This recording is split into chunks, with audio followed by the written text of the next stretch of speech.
The class Dinosauria was originally defined by Sir Richard Owen of the Royal Society and Superintendent of the British Museum Natural History Department in 1842, or in other words, the existence of dinosaurs was first speculatively hypothesized by a knighted museum head coincidentally in the mid-19th century during the heyday of evolutionism, before a single dinosaur fossil had ever been found. The Masonic media and mainstream press worldwide got to work hyping stories of these supposed long-lost animals, and then, lo and behold, 12 years later, in 1854, Ferdinand Vanderveer Hayden, during his exploration of the upper Missouri River, found proof of Owen's theory. A few unidentified teeth he mailed to leading paleontologist Joseph Leidy, who several years later declared them to be from an ancient, extinct Trachodon dinosaur, which, beyond ironically, means rough tooth. Firstly, it should be needless to say that it is impossible to reconstruct an entire hypothetical ancient animal based on a few teeth. But even more importantly, it is dubious that a myriad of ancient reptile, bird, and reptile mammal transitional forms necessary for the blossoming theory of evolution would be hypothesized and then conveniently discovered by teams of evolutionist archaeologists purposely out looking to find such fossils. And it is even more dubious that such fossils have supposedly existed for millions of years, but were never found by or known to any civilization in the history of humanity until evolutionism's Masonic Renaissance in the mid-19th century. David Wozni wrote, "Why are there no discoveries by Native Americans in all the years previous when they roamed the American continents? There is no belief of dinosaurs in the Native American religion or tradition. For that matter, why were there no discoveries prior to the 19th century in any part of the world? According to the World Book Encyclopedia, before the 1800s, no one ever knew that dinosaurs existed. During the late 1800s and early 1900s, large deposits of dinosaur remains were discovered. Why has man suddenly made all these discoveries?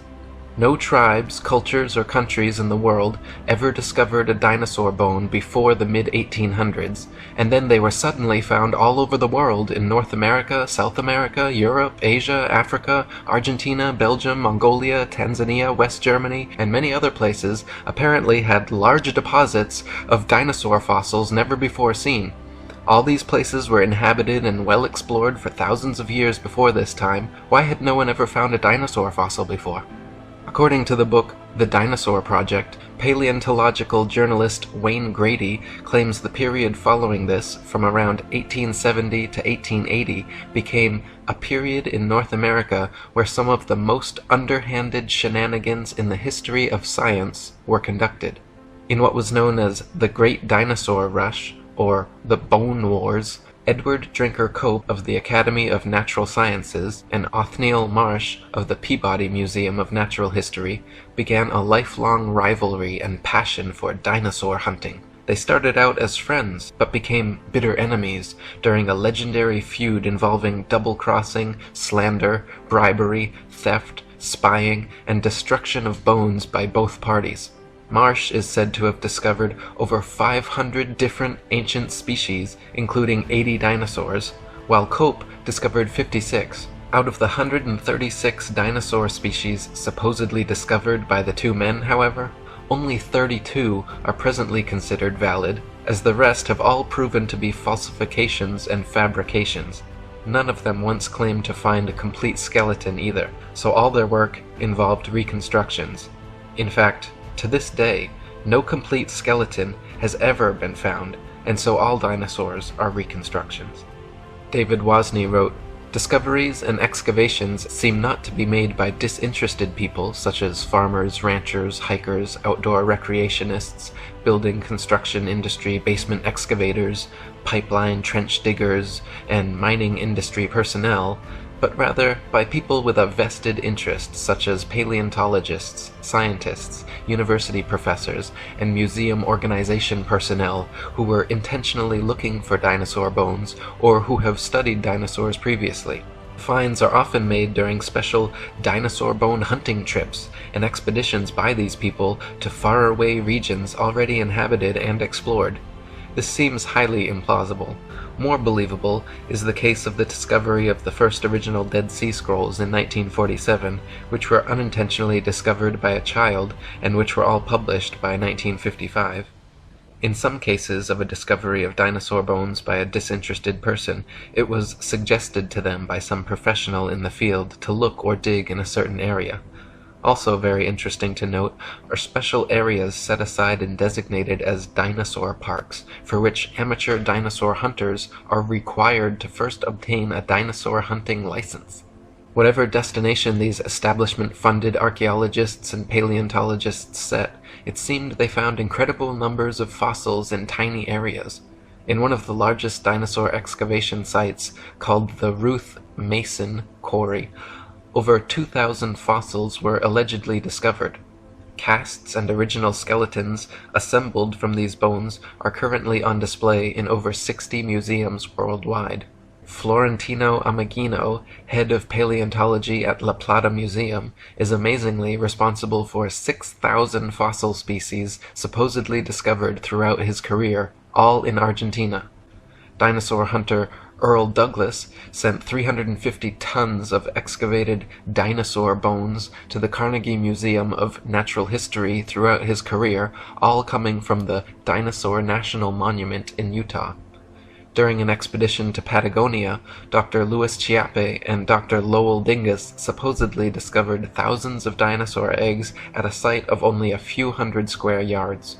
Many experts have mentioned how such finds of huge quantities of fossils in one area by just a few highly invested individuals goes against the laws of natural probability and lends credence to the likelihood of forgeries or concentrated planting efforts. David Wozni wrote, "Dinosaur bones sell for a lot of money at auctions. It is a profitable business. There is pressure for academics to publish papers. Museums are in the business of producing displays that are popular and appealing. Movie producers and the media need to produce material to sell to stay in business. The mainstream media loves to hype alleged dinosaur finds. Much is to be gained by converting a bland, non-dinosaur discovery of a bone of modern origin into an impressive dinosaur find and letting artists' interpretations and imaginations take the spotlight rather than the basic, boring, real find. There are people who desire and crave prestige, fame, and attention. There is the bandwagon effect and crowd behavior.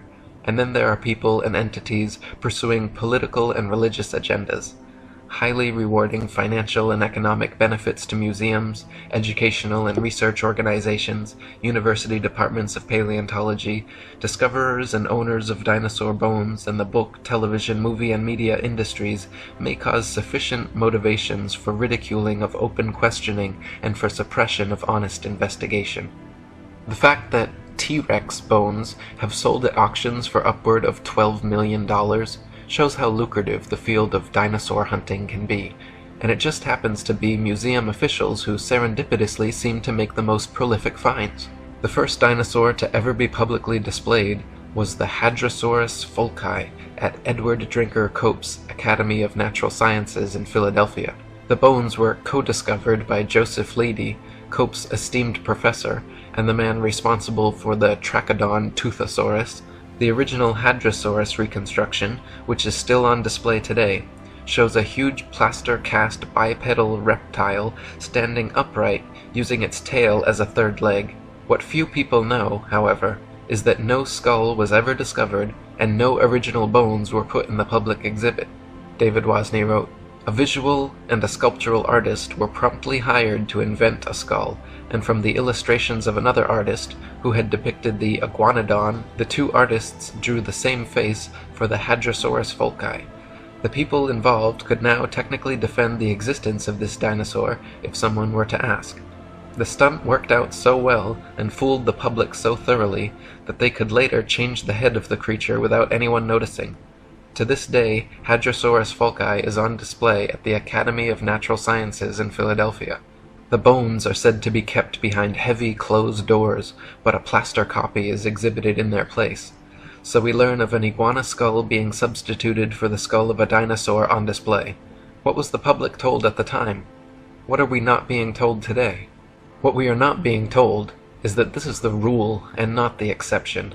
To this day, not a single complete skeleton of any dinosaur has ever been found. All the museum displays, models, mannequins, cartoons, and movies of prehistoric monsters you have ever seen are all imaginative reconstructions based on incomplete skeletons arranged in a manner paleontologists believe to be most realistic. Furthermore, the skeletons exhibited in museums are all admittedly intricate fabrications made of plaster, fiberglass, various epoxies, and other animal bones, not original fossils. When dinosaur bones are transported and prepared, they use strips of burlap soaked in plaster to jacket over the fossils. Then, after applying a tissue separator to keep the plaster from direct contact with the bone, the soaked burlap strips are laid on until it is totally encased in a protective, mummy-like coating ready for safe transport. In an article titled, "A Fossil's Trail from Excavation to Exhibit," one insider remarked that, through mold making and casting, we can totally fabricate limbs, ribs, vertebrae, etc. for the missing pieces of an articulated skeletal mount. Plaster, fiberglass, and epoxies are often and commonly used. In reconstruction work on single bones, small to large cracks can be filled in with mache or plaster mixed with dextrin, a starch that imparts an adhesive quality and extra hardness to regular molding plaster. We've also had success using epoxy putties. Large missing fragments can be sculpted directly in place with these same materials. In other words, museum personnel work with plaster and other materials to transport and fabricate skeletons and missing or incomplete bones all the time.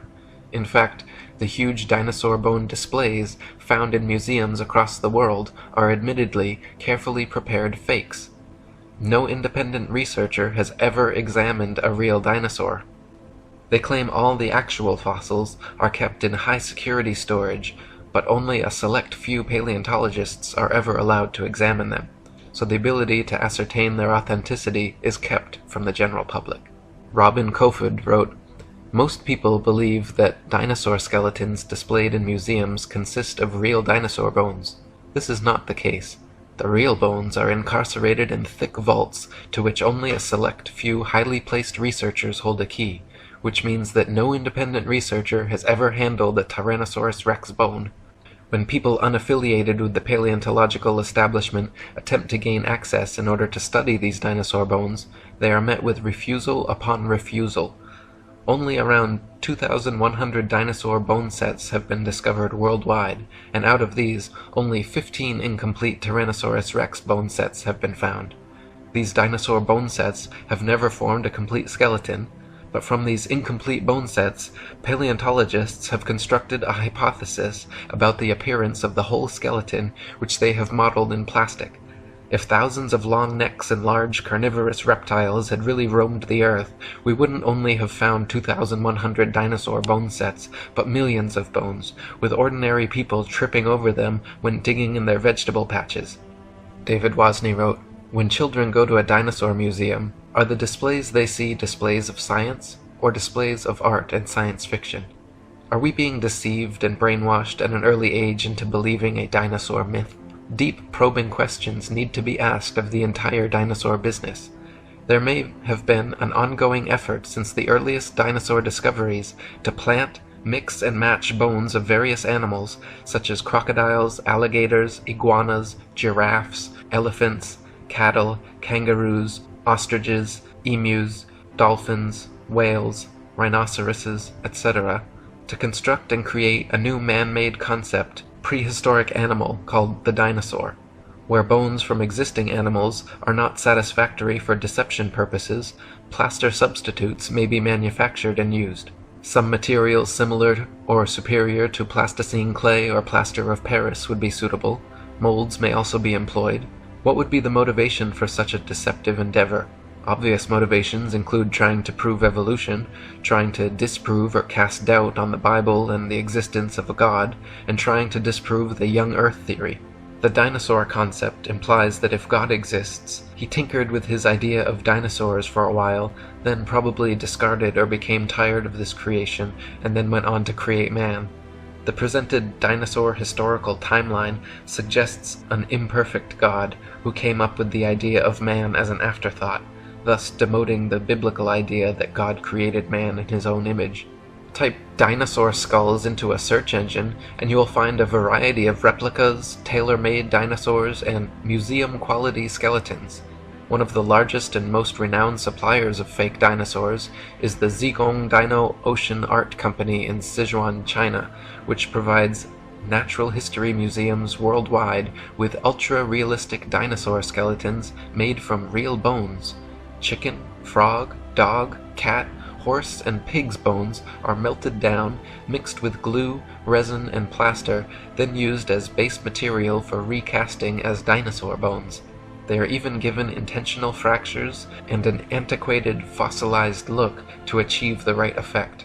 Their website boasts over 62% of our output goes to American and European markets, which means we will understand and are familiar with the intricacies and regulation of exporting to these regions.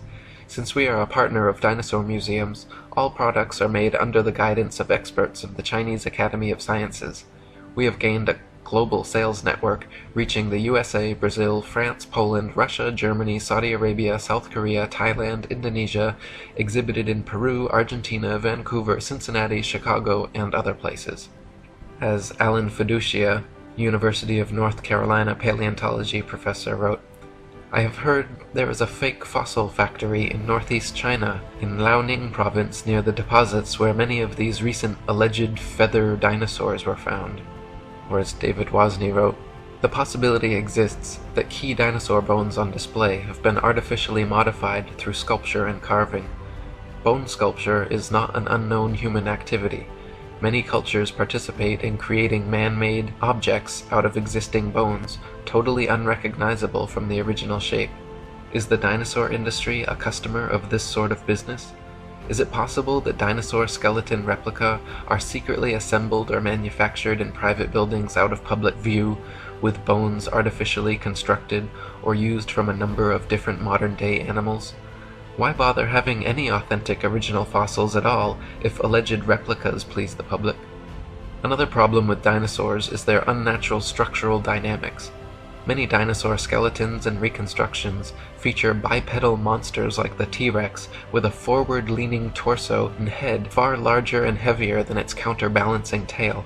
Many museum displays cannot even stand up under their own weight. It is highly unlikely that beasts this large and disproportionate could exist at all. The loads acting on their skeletons are so great that calculations indicate the bones of the largest dinosaurs would buckle and crack under their own immense weight. Experts have also pointed out that dinosaurs would have to have moved much slower than portrayed in movies to prevent sudden shocks to their skeletons. David Wozni wrote, "This idea of slow-moving animals does not agree with the biomechanical analysis of dinosaurs, which indicate that the dinosaurs were agile, active creatures. This is the paradox between the dinosaur's size and lifestyle. Many displays and drawings of dinosaurs appear to be an absurdity, showing a two-legged animal that would be totally off balance, with the weight of head and abdomen much greater than weight of tail, which is supposed to act as a counterbalance. Is the dinosaur industry a case of science trying to meet public desires or expectations? The movie Jurassic Park is an example of showing dinosaurs much larger than any current displays in museums. After the movie came out, it is interesting to note that many articles were written asking, 'Is this possible?' I can recall a report of dinosaur DNA being discovered preserved in amber, which later turned out to be false." Robin Kofod wrote, "Overall, several millions of dollars have been spent promoting the existence of dinosaurs through movies, TV, magazines, and comics. The world of movies and paleontology are like Siamese twins. People's view on the existence of dinosaurs is based not on firm evidence, but on Hollywood-fixated artistic impressions. Documentaries colorfully illustrate each dinosaur's characteristics, like colors, weight, and muscle mass, but Don Lessam, advisor for Jurassic Park, admits that this is pure guesswork. Consider, for instance, the question of how much these dinosaurs weigh. Don Lessam says, "Scientists don't know how much dinosaurs weighed." Dinosaurs are presented to the public with colorful artistic reconstructions, drawings, models, mannequins, gigantic skeletons in museums, cartoons and movies showing these beasts in explicit detail, but the fact is, from the assigning and arrangement of bones in each species, to the impossible to discern soft tissue, skin, eyes, noses, color, hairiness, texture, etc., just like the many supposed ape-man species, all dinosaur reconstructions are 100% fictional fabrications created by invested and inventive evolutionists. They purposely present dinosaurs to children in the media to spark and bias their young imaginations toward their machinations. Cartoons like Ice Age and The Land Before Time, movies like Jurassic Park and Dinosaur Island, coloring books, dolls, plastic toys, elementary school textbooks, and huge displays in children's museums certainly have an effect on budding young minds. National Geographic and the Ice Age movies were produced by Mason Rupert Murdoch's News Corp and 20th Century Fox. The Masonic production company Universal Studios created Jurassic Park and The Land Before Time. They are owned by Comcast, whose main shareholders are Masons J.P. Morgan and the Rothschilds. Discovery Channel, which features many dinosaur documentaries, is also financially advised by N.M. Rothschilds and Son Limited. Former paleontology student Michael Forsell claimed on a radio interview with leading paleontologist Jack Horner that he was a total fraud, fabricating evidence and perpetuating the myth of dinosaurs. He continued on saying, "I started my career in the field of paleontology only to leave my studies once I realized the whole thing was a sham. It's nonsense. Most of the so-called skeletons in museums are actually plaster casts. They even do it openly on documentaries now, preserving the bones my ass. I struggled as a student mainly because I could not tell the difference between a fossilized egg and an ordinary rock, and of course there is no difference. I was treated like a leper when I refused to buy into their propaganda and promptly left the course. Dinosaurs never existed. The whole shebang is a freak show. They just grab a couple of old bones and form them into their latest Frankenstein's monster-like exhibit. We are all being fooled and it's wrong, but together we can stop it." Many claim that since dinosaur fossils have been radiometrically dated to be tens of millions of years old, that their authenticity is thus proven. The fact is, however, that the methods used to date dinosaur fossils involve not measuring the actual fossils, but the rocks near where they are found. Most fossils are found near the surface of the Earth, and if a modern-day animal were to die in the area, paleontologists would be likely to date them the same age. Dr. Margaret Helder, in her book Completing the Picture, a handbook on museums and interpretive centers dealing with fossils, she writes, "Scientists used to be very impressed with the potential of radiometric for coming up with absolutely reliable ages of some kinds of rocks. They do not feel that way anymore. Having had to deal with numerous calculated dates which are too young or too old compared with what they expected, scientists now admit that the process has many more uncertainties than they ever would have supposed in the early years. The public knows almost nothing about uncertainties in the dating of rocks.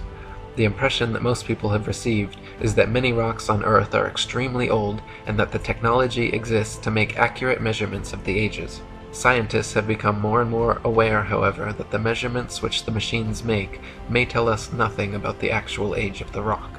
One of the main reasons that evolutionists needed the existence of dinosaurs was to answer the complicated problems present in the theory of evolution, including sea-dwelling animals evolving into land dwellers, reptiles evolving wings, feathers, flying and becoming birds, as well as other reptiles evolving warm blood, live births, breasts, and becoming mammals, through their imaginary multi-million-year timeline and a variety of supposed transitional dinosaur forms. The paleontological establishment has been promoting various sea dinosaur, reptile/birds, and reptile/mammals to bridge these gaps. Many professionals and experts in the field have disputed such findings as often as they have been presented, however.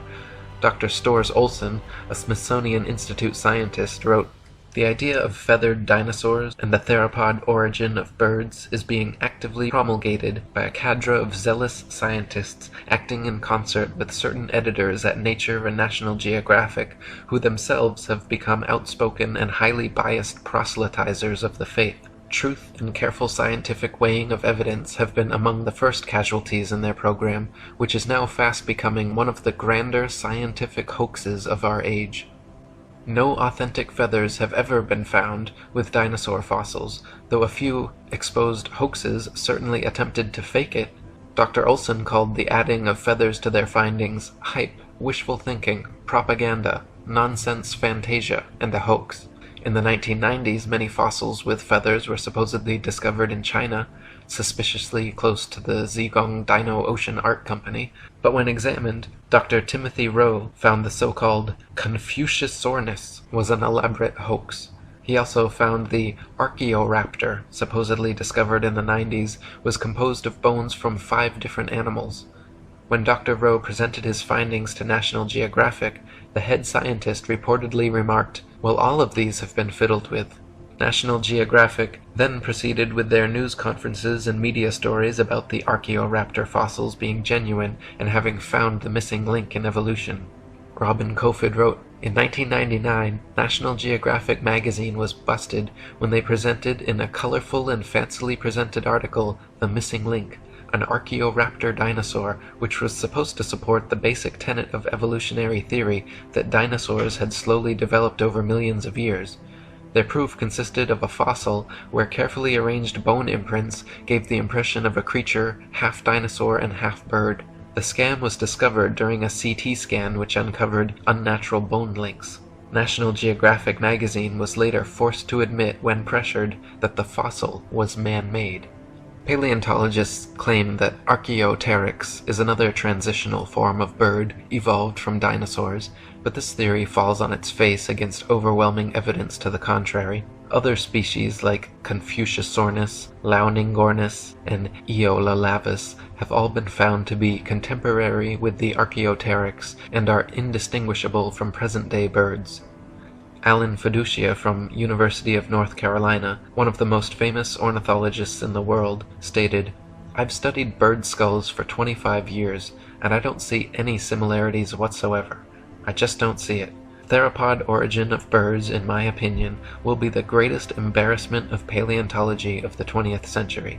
Larry Martin from the University of Kansas, a paleoornithologist, says, "To tell you the truth, if I had to support the dinosaur origin of birds with those characters, I'd be embarrassed every time I had to get up and talk about it." Even if dinosaurs did evolve into birds to fill their evolution gap, it does not explain how something like the common housefly could have evolved. Flies flap their wings simultaneously 500 times per second. Even the slightest dissonance in vibration would cause them to lose balance and fall. But this never happens. How could they evolve such an amazing and specialized ability? Why were dinosaurs never discovered before the evolutionist renaissance in the mid-19th century? Why do paleontologists think they can reconstruct an entire species of ancient animal from a few teeth? Why have so many dinosaur discoveries turned out to be hoaxes? Why are all authentic dinosaur fossils kept under tight lock and key away from any independent analysis? Why has erosion and weathering not destroyed all these supposed prints and fossils that are allegedly millions of years old? If dinosaurs were supposedly wiped out by a meteor impact or other such catastrophe, why is it that all the other various animal species that exist today were not similarly wiped out? There are many more questions which need to be answered before anyone in their right mind should consider the existence of dinosaurs anything but a convenient evolutionist myth. Robin Kofod wrote, "The paleontological establishment can control which hypotheses will be constructed through textbooks and the curriculum. In this way, students are brainwashed into a pseudo-reality controlled by text material and the teacher's authority. A short practical example. A random dental bone is found at an excavation site, and from this dental bone, the rest of the skeleton is guessed at. We are not kidding about this. The entire dinosaurian field of the paleontological program is a sham."